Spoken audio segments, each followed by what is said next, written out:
Halika mga kaibigan at pakinggan ang kwento ng pag-ibig ni Emily at Richard na tiyak na hindi natin malilimutan. Sa isang napakaliit na nayon, na tila isang lihim na paraiso sa gitna ng dagat, mayroong isang isla na puno ng mga kakaibang tradisyon.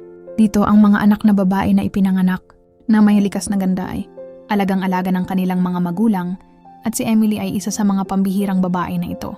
Ipinanganak siya na may bilugan na mukha, makakapal na pilik mata at mga mata na kumikislap na parang mga bituin sa madilim na gabi. Mula pa sa kanyang pagkabata, siya ay pinapaliguan ng gatas at mga mamahaling produkto na talagang nakakaengganyo. Pinag-aral siya kung paano maging isang tunay na dalagang may kahinhinan. Tinuruan siya ng lahat ng mga etiketa at mga gawaing bahay, kasama na ang kung paano mag-alaga ng isang tahanan, lahat para sa isang layunin, upang siya ay maibenta sa mga mayayamang dayuhan. Oh, ano bang klaseng buhay yon? Habang lumalaki si Emily, lalo siyang nagiging napakaganda. Ang kanyang mga mata ay nagliliwanag sa tuwing siya ay ngumiti at ang kanyang mga labi ay parang mga rosas na tila nag-aanyaya sa mga tao na halikan. Ang kanyang mga kilay ay parang mga pakpak ng ibon na umaakit sa puso ng mga lalaki. Ang ganda niya para bang sa bawat hakbang niya, may mga bulaklak na sumasayaw sa paligid. Ngunit sa likod ng kanyang kakit-akit na anyo, si Emily ay may puso na puno ng mga pangarap at pag-asa. Gusto niyang makita ang mundo, makilala ang mga bagong tao, at makaranas ng tunay na pag-ibig. Pero ang kanyang mga magulang, may ibang plano sila para sa kanya. Isang araw, isang mayamang dayuhan ang dumating sa kanilang isla. Siya ay isang matandang lalaki na may mga kulubot sa mukha at mga kintong relo na parang nakatali sa kanyang mga braso. Nang makita niya si Emily, parang nahulog siya sa kanyang ganda na parang bumagsak ang buong mundo sa kanyang mga paa. Nag-alok siya ng napakaraming milyon sa mga magulang ni Emily para makuha siya. Si Emily sa sobrang takot at lungkot ay tila nagiging estatwa. Hindi niya gusto ang ideya na maibenta sa isang lalaking hindi niya mahal. Pero ang kanyang mga magulang, wala silang pakialam. Parang sa kanila din ito na ang pinakamagandang pagkakataon. Sa araw ng kanyang pag-alis, si Emily ay napuno ng luha. Para bang ang kanyang puso ay nahahati sa napakaraming piraso. Hindi niya alam kung ano ang naghihintay sa kanya sa hinaharap. Ngunit sa kabila ng kanyang takot at lungkot, may isang bagay na nagbigay sa kanya ng pag-asa. Isang pag-ibig na hindi niya alam kung saan nagmula pero nandyan, sumisigaw sa kanyang puso. Isinama siya ng matanda sa isang napakarangya na lungsod. Grabe, ang mga gusali ang taas na parang abot langit at ang mga kalsada sobrang lapad. Busy na busy parang mga langgam na walang tigil sa pagtakbo. Si Emily na namamangha sa lahat ng nakikita niya pero hindi niya pinahalata. Alam niyang may mga matang nakatingin sa kanya, parang mga falcon na nagmamasid at ayaw niyang ipakita ang kanyang takot. Dahil sa isang sulok, nakikita niya ang anak ng matanda, isang binata na sobrang gwapo, na parabang kinuha sa pader ng magazine, pero may kasupladuhan sa mukha na parang may sinasabi na don't even think about it. Nakikita niya ang disgust na nakaukit sa mga mata nito, parang gusto na siyang patayin sa isang tingin lang. Si Emily, kahit natatakot, pinilit na huwag ipahalata ang kanyang takot. Anak, ito na si Emily, sabi ng matanda na parang nag-aanyaya ng isang malaking pagkakataon. Tumitig ang binata kay Emily, pero wala siyang sinabi. Tumalikod siya at umalis. Iniwan si Emily na parang isang estatwa sa gitna ng silid. Anak, bakit hindi mo siya tinatanggap? Tanong ng matanda, halatang naguguluhan. Hindi ko gusto ang mga babaeng binili, sabi ng binata na pagalit. Lalo na ang mga ito na parang mga bagay na pwedeng bilhin at itapon. Si Emily ay parang tinamaan ng kidlat sa mga salitang iyon. Alam niyang hindi siya tao sa mga mata nito, kundi isang bagay na pwedeng itapon sa basurahan. Hindi mo siya dapat tingnan ng ganyan. Anak, sabi ng matanda na may tono ng pagka-disappointed. Siya ay isang babae. Isang buwan mula ngayon, ikakasal kami.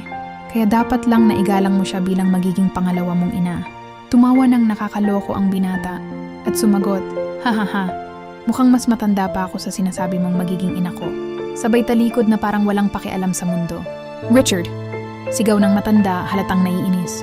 Pero si Richard, wala, talikod lang siya at umalis. Iniwan si Emily na nakatayo sa gitna ng silid, puno ng sakit at takot. Isang gabi bago matulog, nagpasya si Emily na lumabas mula sa kanyang silid, hindi makatulog sa nakabibinging katahimikan. Nakasuot lang siya ng maikling damit. Pantulog na parang hindi na niya inisip ang kanyang suot. Paglabas niya sa garden, namangha siya sa ganda ng mga bulaklak na naggagandahan sa ilalim ng sinag ng buwan, na parabang nag-aanyaya sa kanya na makipaglaro. Pero hindi niya napansin na sobrang ganda niya pala. Para siyang isang fairy na naglalaro sa gitna ng mga bulaklak, kumikinang ang kutis sa puti at ang mga buhok niya sumasayaw sa hangin na parang mga ulap. Hindi rin niya napansin na may mga matang nakatingin sa kanya. Unti-unting lumalapit, hanggang sa hindi na niya namamalayan. Nasa likod na pala siya nito. Naramdaman na lang niya ang marahang paghaplos sa kanyang balikat at doon siya nabigla, napalingon sa taong humaplos sa kanya. Si Richard ang anak ng matanda na may mga mata na nagliliyab sa pagnanasa, parang apoy na nag-aapoy sa kanyang damdamin. Alam mo ba ang ginagawa mo? Tanong ni Richard, pero si Emily, parang isang nilalang na nawawala sa dilim, tahimik na nakatingin sa kanya, halatang nalilito at tila hindi makapaniwala sa mga salitang lumalabas sa bibig ng lalaki. Hinawakan ni Richard ang kanyang mukha at damn, ramdam niya ang magaspang na kamay nito na dumapo sa kanyang pisngi. Para bang may mga bolta-bolta ng kuryente na dumaloy sa kanyang mga ugat. Unti-unting lumapit ang lalaki at amoy na niya ang hininga nito. Mabango, pero may halong alak na parang nag-aanyaya sa isang nakakatakot na pakikipagsapalaran. Bigla na lang siyang nagulat nang siniil siya nito ng halik. Hindi siya nakapag-react at sa kabila ng gulat, nagustuhan niya ang mga halik nito. Pero sa isang iglap, sumakit ang kanyang labi dahil kinagat siya nito. Kaya naman, sa galit at sakit, nagpumiglas siya at sinampal siya nito. Tumatawa si Richard, parang nag-aalay ng pang-uyam. Bakit mo ako sinampal? Mukhang nagustuhan mo naman, ah? Igalang mo naman ako. Malapit na akong ikasal sa magulang mo. Sigaw ni Emily, ang kanyang tinig puno ng damdamin. Pero tumawa ulit si Richard at sumagot. Kasal na nga pala kita sa future mother ko. Masarap ba ang halik ng anak? Saka siya muling nasampal. Hawak lang nito ang pisngi na sinampal niya at tumatawang umalis. Iniwan si Emily na napaiyak at napaupo sa gitna ng garden. Ang puso niya puno ng halo-halong emosyon, sakit, takot, at ang hindi maiiwasang paggustong makilala ang lalaking ito. Lahat ng ito ay bumalot sa kanya at para siyang nawawala sa isang gulo ng damdamin na hindi niya alam kung paano haharapin. Lumipas ang isang linggo na hindi niya nakita si Richard. Madalas kasama na lang niya ang mga katulong at ang matanda niyang ama, si Don Ramon. Mabait ito. Madalas nakikipaglaro sa kanya ng chess. At kahit papaano, natutuwa siya sa mga sandaling iyon. Pero sa likod ng kanyang ngiti, naguguluhan siya sa isip na ikakasal siya sa isang matanda. Naisip niya ang kanyang mga magulang. Ano na ang nangyari sa kanila? Sigurado siyang masaya sila ngayon at nagdiriwang dahil sa malaking halaga ng ibinayad sa kanila. Kinukumuhian niya ang tradisyon ng kanilang nayon at ipinangako niya sa sarili na kung magkakaanak siya, hindi niya gagawin ang ginawa ng mga magulang niya sa kanya. Isang araw habang kumakain, dumating si Richard. Seryoso ito, parang may mga lihim na naglalaro sa kanyang isip. Inanyayahan siya ng matanda na kumain at sumabay naman si Richard sa kanilang hapag. Pero habang kumakain, kitang-kita ang pagmamadali niya. Ayaw niyang tumingin sa mukha ng lalaki na halos katapat lang niya. Alam niyang kahit hindi niya ito tingnan, nakatingin ito sa kanya na parang nagliliyab ang mga mata. Parang apoy na, nag-aanyaya sa isang apoy na hindi niya alam kung paano papatayin. Nagsalita Don Ramon, Richard, anak, bakit ang seryoso mo? May napakalaking problema ba? Si Richard na parang bumagsak ang mundo, ay tumingin sa kanyang ama na puno ng mga tanong at galit sa mga mata. Bago siya biglang tumayo at umalis na nagmamadaling tumungo sa kanyang kwarto. Napatigil si Emily, ang isip niya ay naguguluhan, hindi malaman kung anong kahulugan ng mga kakaibang kilos ni Richard.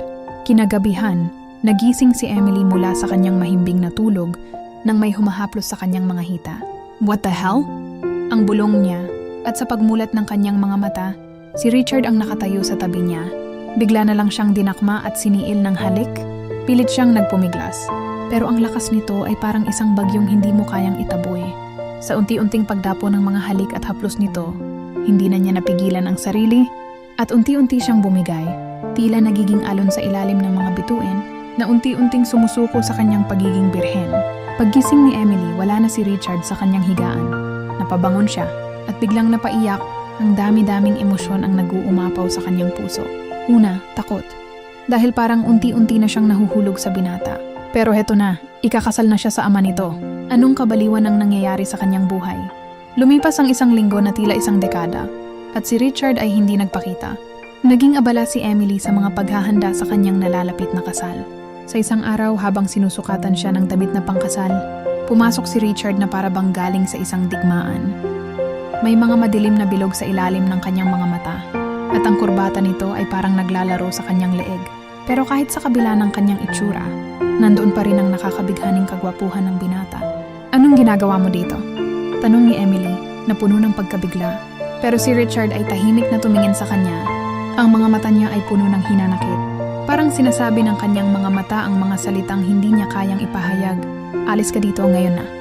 Sigaw ni Emily, pero si Richard ay nanatiling nakatayo. Hindi kumilos, na para bang may mga salitang nakatago sa kanyang puso na ayaw lumabas. Richard, ano ang gusto mo? Tanong ni Emily, ang boses niya ay naglalaman ng pag-aalala. Hindi mo ba alam na ikakasal na ako sa ama mo? Si Richard ay tumingin sa kanya, at sa isang iglap, parang kidlat na bumagsak. Lumapit siya sa kanya at hinawakan ang kanyang mga kamay. Hindi ko gusto, sabi niya. Ang boses niya ay puno ng sakit. Hindi ko gusto na ikaw ay maging asawa ng ama ko. Ang mga salita ni Richard ay parang malakas na hangin na bumalot sa kanya, punong-puno ng emosyon na hindi niya kayang ipaliwanag. Pero sa kabila ng lahat, hindi niya alam kung ano ang dapat gawin. Ganun ba kababa ang tingin niya sa akin?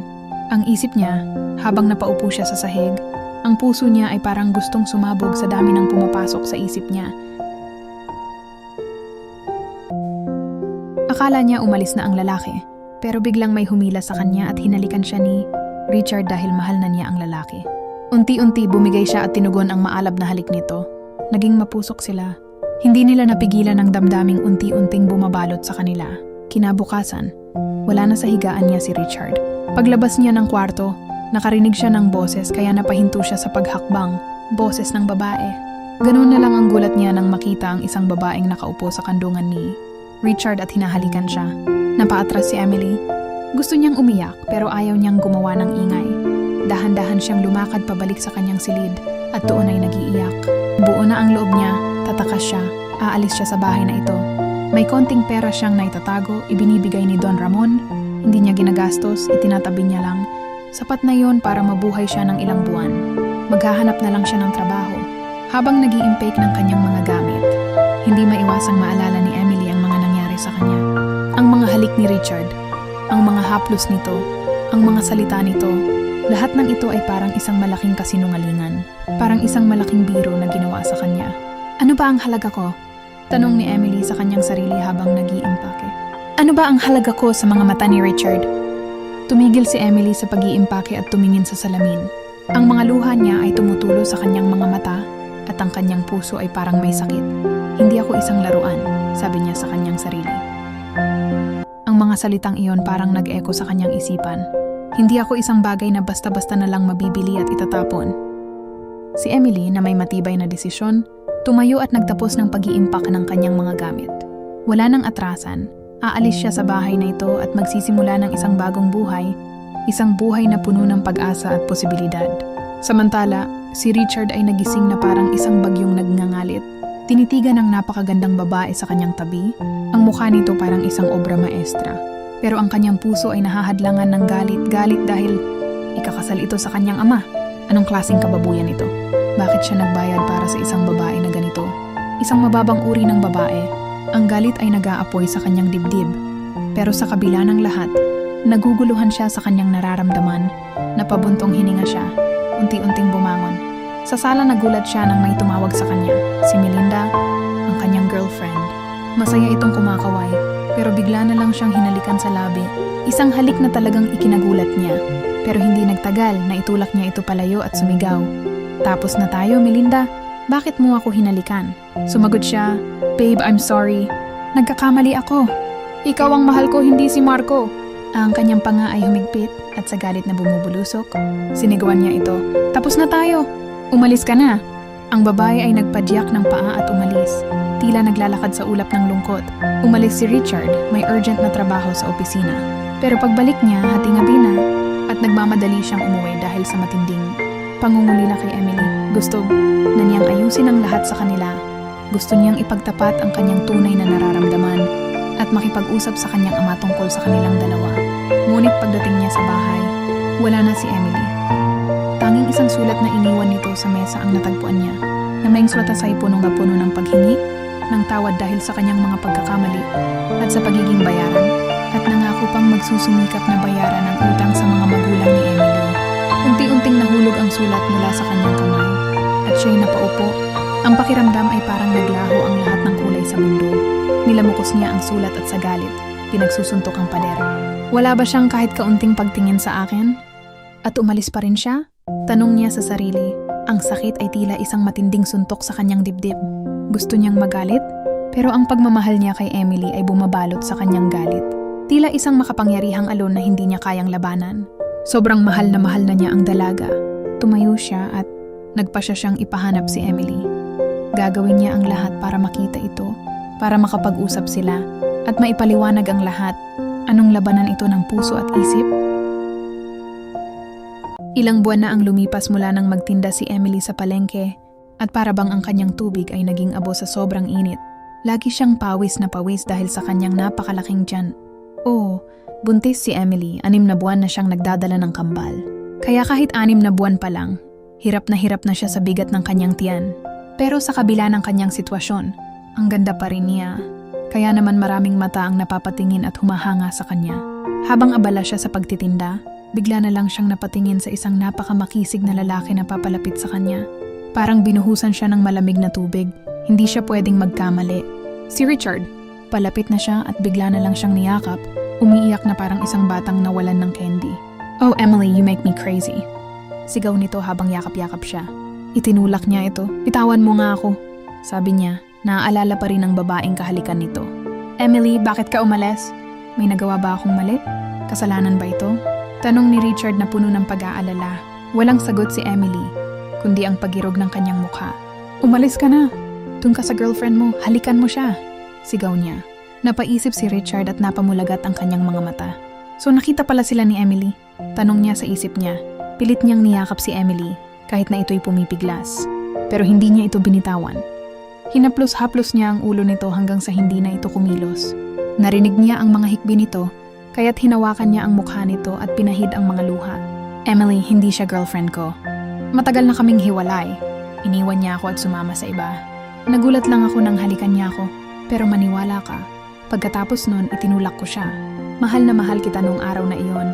Gusto kitang kausapin, pero nagkaroon ng problema sa opisina at pagbalik ko, wala ka na." Sabi ni Richard na puno ng emosyon. Tumigil si Emily sa pag-iyak at tumingin sa mga mata ni Richard. "Totoo ba?" Tanong niya, puno ng pagdududa. "Totoo, mahal kita Emily at mahal ko ang anak natin," sagot ni Richard, habang mahigpit na hinahawakan ang tiyan ni Emily. Dahil dito, napaiyak si Emily at niyakap si Richard ng buong lakas. "Mahal din kita, Richard," sagot niya, puno ng ligaya.